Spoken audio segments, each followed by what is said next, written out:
আসসালামু আলাইকুম ভিউয়ার্স, আশা করি সবাই অনেক ভালো আছেন। আপনাদের দোয়ায় আলহামদুলিল্লাহ আমিও অনেক ভালো আছি। চলে যাচ্ছিলাম ঈশ্বরদী ঘরোয়া রেস্টুরেন্টে। মূল উদ্দেশ্য হলো মামিরা বাসা চেঞ্জ করছে, যে কারণে খাবার কিনতে হবে। দুপুরে রান্নাবান্না করতে পারে নাই।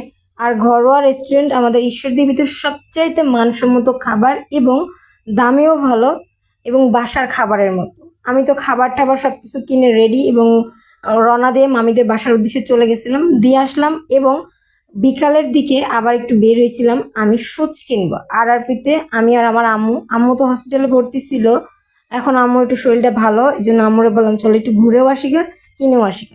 আরআরপি থেকে সুচ কিনে ফেলছি, আরআরপি থেকে কিনে নেই, পরে বলতেছি বিষয়টা। চলে আসলাম খালাতো ভাইয়ের দোকানে, খালাতো ভাইয়ের দোকান থেকে দুইটা প্যান্ট নিছি ও পাশের দোকান থেকে আবার বেল্ট নিলাম।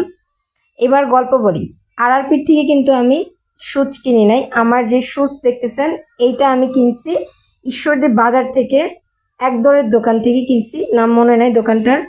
আর আরআরপির সেলসম্যানদের ব্যবহার সবচাইতে বাজে, ওদের ব্যবহার আচরণ এত রুট, এর জন্য ওখান থেকে না কিনে ঈশ্বরদী বাজার থেকে কিনলাম। 1550 টাকা নিচে জুতা আর জিন্স প্যান্ট আর একটা বেল্ট কিনছি। যাই হোক, টাকা পয়সা নষ্ট না করে এভাবে নিজের শখ পূরণ করুন। আমি তো টাকা জমায় নিজের শখ পূরণ করি, আপনারা কি করেন?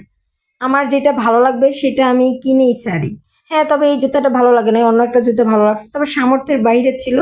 বাট তবে ওই শুজটা কিনছি। আর এখানে দুইটা প্যান্ট দেখতেছেন, দুইটা প্যান্ট নিছি আমার খালাতো ভাইয়ের দোকান মাসুদের দোকান থেকে নিছি। ভালোই ছিল প্যান্ট দুইটা, দুইটা প্যান্টের একটা প্যান্ট আমার মার চয়েসের নিছি, এই যে যেটা এখন খুলছি এটা আমার আম্মুর চয়েস। কাপড় কোয়ালিটি আলহামদুলিল্লাহ অনেক ভালো, পরে আরাম পাবো আশা করা যায়। আর যারা যারা প্যান্ট নিতে চান তারা তারা চলে যেতে পারেন আমার ভাইয়ের দোকান থেকে, ইনশাল্লাহ কম পাবেন, এতটুকু ভরসা রাখতে পারেন। ঠিক আছে, আমার ভাইয়ের দোকানের লোকেশন পৌর মার্কেট, পৌর সুপার মার্কেট।